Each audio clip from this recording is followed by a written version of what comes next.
নমস্কাৰ বন্ধুসকল, অগ্নি ডেউকা ইউটিউব চেনেললৈ পুনৰ পৰা আপোনালোকক স্বাগতম জনাইছো। আজি এই ভিডিঅ'টিৰ জৰিয়তে লখিমপুৰ মেডিকেল কলেজৰ হৈ যোৱা তৃতীয় আৰু চতুৰ্থ বৰ্গৰ যি প্ৰশ্ন কাকত আছিল তাৰ চতুৰ্থ বৰ্গৰ প্ৰশ্ন কাকতখন আপোনালোকলৈ বুলি আগবঢ়ালো। ভিডিঅ'টি শেষলৈকে চাব আৰু চেনেলটিত যদি নতুনকৈ আহিছে চেনেলটি ছাবস্ক্ৰাইব কৰিবলৈ নাপাহৰিব।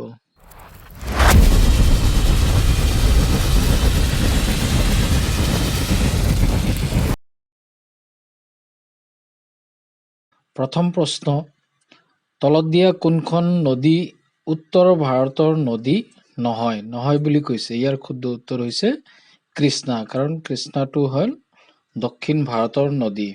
দক্ষিণ ভাৰতৰ আন নদীবোৰ হ'ল গোদাৱৰী, ডিমা, থুংগাভদ্ৰা, কাবেৰী। আৰু উত্তৰ ভাৰতৰ প্ৰধান নদীসমূহ হৈছে ইন্দুজ, গংগা, যমুনা, গৌমতী, ঝেলুম, বিয়াজ, সুটলেজ, ৰবি। ২ নম্বৰ প্ৰশ্ন, কোন তাৰিখে ভাৰতে স্বাধীনতা দিৱস পালন কৰে? আৰু ইয়াৰ শুদ্ধ উত্তৰ হৈছে 15 আগষ্ট। আৰু 26 জানুৱাৰী 1950 চনত ভাৰত গণৰাজ্য হিচাপে স্বীকৃত পাইছিল আৰু সেইকাৰণে 26 জানুৱাৰীত গণৰাজ্য দিৱস হিচাপে পালন কৰা হয়। ৩ নম্বৰ প্ৰশ্ন, মহাকাশলৈ যোৱা প্ৰথমজন ভাৰতীয় মহাকাশচাৰী কোন আছিল? ইয়াৰ শুদ্ধ উত্তৰ হৈছে ৰাকেশ শৰ্মা।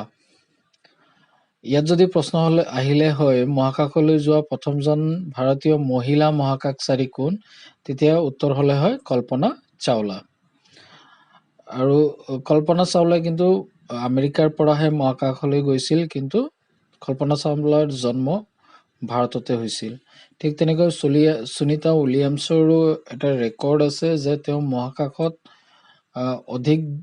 আটাইতকৈ বেছি দিন কটাইছিল বা মহাকাশত 50 ঘণ্টা 40 মিনিট খোজ কাঢ়াৰ তেওঁৰ এক অভিলেখ আছে। 4 নম্বৰ প্ৰশ্ন, আমাৰ সৌৰজগতৰ ক্ষুদ্ৰ গ্ৰহ কোনটো? ইয়াৰ শুদ্ধ উত্তৰ হৈছে মাৰ্কাৰী বা বুধ। আৰু আটাইতকৈ ডাঙৰ গ্ৰহটো হৈছে জুপিটাৰ বা বৃহস্পতি। 5 নম্বৰ প্ৰশ্ন, ভাৰতৰ ৰাষ্ট্ৰীয় জন্তু কোনটো? ইয়াৰ শুদ্ধ উত্তৰ হৈছে অপশ্যন বি, বাঘ। ঠিক তেনেকৈ যদি প্ৰশ্ন আহে ভাৰতৰ ৰাষ্ট্ৰীয় ফল কি, তেতিয়া হ'ব আম। ভাৰতৰ ৰাষ্ট্ৰীয় গছ হৈছে বটগছ আৰু ভাৰতৰ ৰাষ্ট্ৰীয় চৰাই হৈছে ময়ূৰ চৰাই। 6 নম্বৰ প্ৰশ্ন, বিহাৰৰ ৰাজধানী কোনটো? ইয়াৰ শুদ্ধ উত্তৰ হৈছে পাটনা। ঠিক তেনেকৈ এই ৰায়পুৰটো হৈছে ছত্তীশগড়ৰ ৰাজধানী।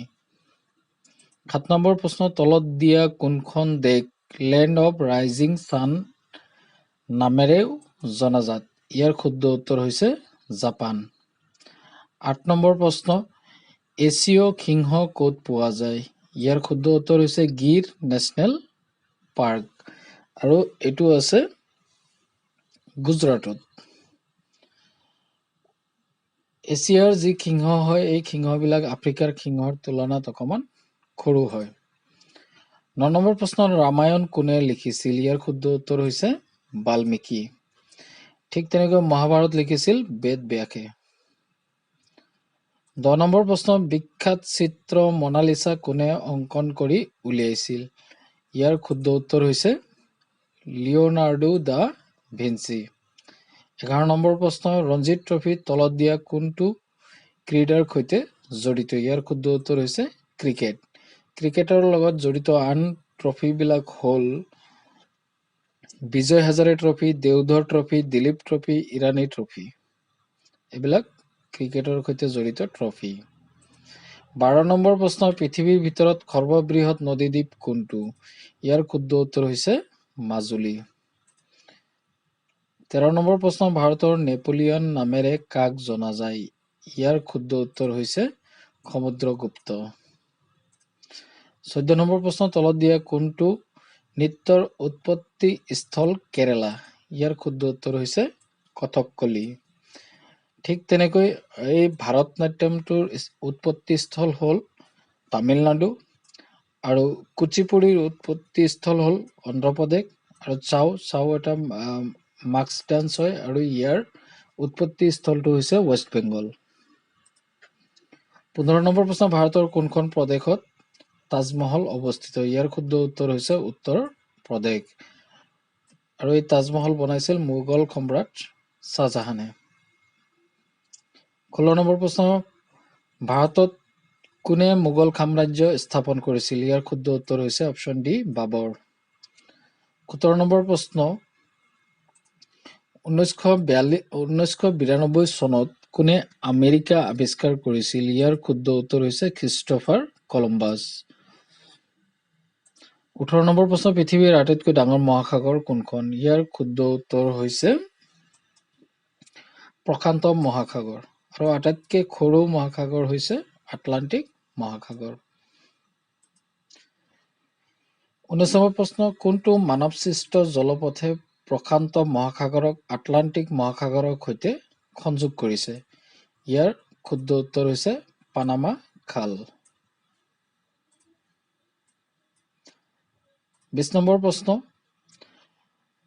আপাটানিসকল কোন ৰাজ্যৰ জনজাতি? ইয়াৰ শুদ্ধ উত্তৰ হৈছে অৰুণাচল প্ৰদেশ। 21 নম্বৰ প্ৰশ্ন, শালুক সংশ্লেষণৰ জৰিয়তে উদ্ভিদে তলত দিয়া কোনটো প্ৰস্তুত কৰে? ইয়াৰ শুদ্ধ উত্তৰ হৈছে কাৰ্বহাইড্ৰেট। 22 নম্বৰ প্ৰশ্ন, ভিটামিন এৰ অভাৱত হোৱা ৰোগ হ'ল? ইয়াৰ শুদ্ধ উত্তৰ হৈছে কুকুৰিকণা। ঠিক তেনেকৈ এই বেৰি বেমাৰটো হয় ভিটামিন B1ৰ অভাৱত, আৰু গ্ৰেভছ ডিজিজটো হয় ভিটামিন ডিৰ অভাৱত, আৰু স্কাৰ্বি বেমাৰটো হয় ভিটামিন চিৰ অভাৱত। 23 নম্বৰ প্ৰশ্ন, মানৱ শৰীৰৰ লোহিত ৰক্তকণিকাই প্ৰধানত কঢ়িয়াই নিয়া সামগ্ৰীবিধ হ'ল? ইয়াৰ শুদ্ধ উত্তৰ হৈছে option B, oxygen. Next question, তলত দিয়া কোনটো ৰোগ মহে বিয়পায়? ইয়াৰ শুদ্ধ উত্তৰ হৈছে ডেংগু। মহে বিয়পোৱা আন ৰোগবোৰ হৈছে মেলেৰিয়া, চিকেনগুনিয়া, জিকা ভাইৰাছ, নীল ভাইৰাছ। 25 নম্বৰ প্ৰশ্ন, তলত দিয়া কোনটো COVID-19 সৃষ্টি কৰে? ইয়াৰ শুদ্ধ উত্তৰ হৈছে SARS-CoV-2। ইয়াৰ ফুল ফৰ্মটো হৈছে severe acute respiratory syndrome corona virus 2। 26 number প্ৰশ্ন, কেটাৰেক্ট কোন অংগৰ ৰোগ হয়? ইয়াৰ শুদ্ধ উত্তৰ হৈছে চকু। 27 নম্বৰ প্ৰশ্ন, তলত দিয়া কোনটো হৰমনে তেজত গ্লুকোজৰ মাত্ৰা কমায়? ইয়াৰ শুদ্ধ উত্তৰ হৈছে ইনচুলিন। 28 নম্বৰ প্ৰশ্ন, কোন ৰোগৰ প্ৰতিষেধক ৰূপে BCG ভেকচিন দিয়া হয়? ইয়াৰ শুদ্ধ উত্তৰ হৈছে টিউবাৰকুলোচিছ, বা অসমীয়াত আমি যক্ষ্মা বুলি কওঁ। 29 নম্বৰ প্ৰশ্ন, তলত দিয়া কোনটো পাচক ৰস নাথাকে? ইয়াৰ শুদ্ধ উত্তৰ হৈছে বাইল বা পিত্ত। 30 নম্বৰ প্ৰশ্ন, মানুহৰ হৃদপিণ্ডত কেইটা নিলয় বা ইংৰাজীত ভেন্ট্ৰিকল বুলি কয়, কেইটা থাকে? ইয়াৰ শুদ্ধ উত্তৰ হৈছে অপশ্যন বি, 2টা। 31 নম্বৰ প্ৰশ্ন, দি চিনোনিম অফ ইলংগেট ইজ? ইলংগেট মানে হ'ল দীঘল কৰা বা দীঘল হোৱা। ইয়াৰ সমাৰ্থক শব্দ সুধিছে, ইয়াৰ সমাৰ্থক শব্দ হ'ব লেন্থেন। 32 নম্বৰ প্ৰশ্ন, এন্টেমছ অফ আৰ্টিফিচিয়েল। আৰ্টিফিচিয়েলৰ বিপৰীত শব্দ কি হ'ব? আৰ্টিফিচিয়েল মানে হ'ল কৃত্ৰিম বা নকল। ইয়াৰ বিপৰীত শব্দ হ'ব জেনুইন, যাৰ অৰ্থ হৈছে খাঁটি বা আচল। 33 নম্বৰ প্ৰশ্ন, complete the English proverb better days than never. ইয়াৰ শুদ্ধ উত্তৰ হ'ব অপশ্যন ডি, লেট। 34 নম্বৰ প্ৰশ্ন, what is the opposite gender of vixen? ইয়াৰ শুদ্ধ উত্তৰ হৈছে a fox. Question number 35, what is the past tense of forget? ইয়াৰ শুদ্ধ উত্তৰ হ'ব ফৰগট। 36 নম্বৰ প্ৰশ্ন, complete the sentence using the correct preposition. She is sitting dash the rock. ইয়াৰ শুদ্ধ উত্তৰ হ'ব অন দি ৰক। 37 নম্বৰ প্ৰশ্ন, what is a group of cows called? গৰুৰ জাকক হাৰ্ড বুলি কোৱা হয়। 38 নম্বৰ প্ৰশ্ন, a person who mends shoe is called cobbler. যোনে জোতাবিলাক চিলাই কৰে, যাক আমি মুচি বুলি কওঁ, তাক ইংৰাজীত কবলাৰ বুলি কোৱা হয়। 39 নম্বৰ প্ৰশ্ন, fill in the blanks with proper determiners. The Pacific is dash ocean of the world. ইয়াৰ শুদ্ধ উত্তৰ হ'ব অপশ্যন চি, ডি। 40 নম্বৰ প্ৰশ্ন, what is the superlative of bed? ইয়াৰ শুদ্ধ উত্তৰ হ'ব অপশ্যন চি, worst। 41 নম্বৰ প্ৰশ্ন, খৰল কৰা আৰু তলৰ পৰা শুদ্ধ উত্তৰটো বাছি উলিওৱা। ইয়াৰ শুদ্ধ উত্তৰ হ'ব, প্ৰথমত আমি হৰণ কৰিলে 5ৰ লগত 5 হৰণ কৰিলে 1 হ'ব, 1ৰ লগত 3 পূৰণ হ'ব বদমাছৰ নিয়ম মতে, গতিকে এইটো 3 হ'ব। তাৰপিছত যোগ হ'ব 3 6 9, 9ৰ পৰা 3 যদি বিয়োগ কৰা হয় তেতিয়াহ'লে উত্তৰ ওলাব 6, শুদ্ধ উত্তৰ হ'ব 6। 42 নম্বৰ প্ৰশ্ন, বজাৰত আলুৰ দাম প্ৰতি কিলোত 40 টকা হ'লে 3.5 কিলো আলুৰ দাম কিমান হ'ব? একেবাৰে সহজ প্ৰশ্ন দিছে। 40 টকা কেজি হ'লে 3 কেজিত হ'ব 120 টকা আৰু আধা কেজিৰ দাম হ'ব 20 টকা, গতিকে 3.5 কেজিৰ দাম হ'ব 140 টকা। 43 নম্বৰ প্ৰশ্ন, 70.333ৰ পৰা 2.33 বিয়োগ কৰা আৰু তলৰ পৰা শুদ্ধ উত্তৰটো বাছি লোৱা। ইয়াৰ শুদ্ধ উত্তৰ হ'ব অপশ্যন বি, 68.003। 44 নম্বৰ প্ৰশ্ন, এখন বিদ্যালয়ত 1000 জন ছাত্ৰ ছাত্ৰী আছে যাৰ 40% ছোৱালী। বিদ্যালয়খনত ছোৱালীৰ সংখ্যা কিমান? ইয়াত একেবাৰে সহজ, 140% হ'লে 40 হ'লে হয়, আৰু যিহেতু 1000 কৈছে গতিকে ইয়াত 0 এটা বাঢ়ি যাব, তাৰ মানে শুদ্ধ উত্তৰ হ'ব 400। 45 নম্বৰ প্ৰশ্ন, এজন মানুহে 150 গ্ৰাম চাউলৰ ভাত খাব পাৰে যদি এখন মধ্যাহ্ন ভোজনলৈ 120 জন লোকক নিমন্ত্ৰণ জনোৱা হয়, তেনেহ'লে সেইখন ভোজৰ বাবে কিমান পৰিমাণৰ চাউল কিনিব লাগিব? ইয়াৰ শুদ্ধ উত্তৰ হ'ব 18 কেজি। 46 নম্বৰ প্ৰশ্ন, 37.5ৰে 300ক হৰণ কৰা আৰু তলৰ পৰা শুদ্ধ উত্তৰটো বাছি লোৱা। ইয়াৰ শুদ্ধ উত্তৰ হ'ব 8।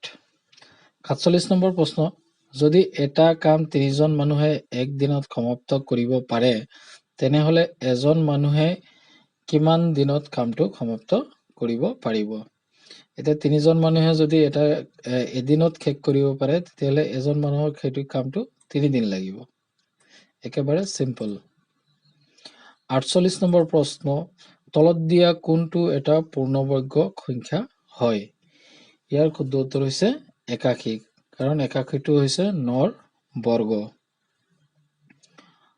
49 নম্বৰ প্ৰশ্ন, এজন মানুহে 15,000 টকা প্ৰতি বছৰে 10% সুদ হাৰত 2 বছৰৰ বাবে ধাৰ ল'লে 2 বছৰত এইখিনি টকাৰ ওপৰত সৰল সুদ কিমান হ'ব? ইয়াৰ শুদ্ধ উত্তৰ হ'ব, আমি যদি ইয়াত অংকটো কৰি চাওঁ, চিম্পল ইণ্টাৰেষ্টৰ ফৰ্মুলা হ'ল simple interest equal principal multiply by ইয়াত হ'ব ৰেট অফ ইণ্টাৰেষ্ট আৰু টাইম, এইটো পূৰণ হ'ব,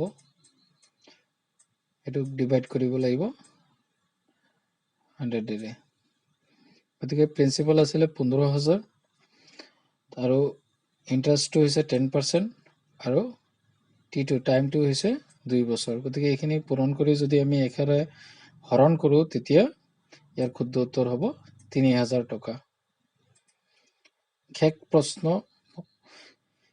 এখন ৰেলগাড়ী প্ৰতি ঘণ্টাত 90 কিলোমিটাৰ হাৰত সমান বেগত গতি কৰি থাকিলে 20 মিনিটত ই কিমান দূৰ অতিক্ৰম কৰিব?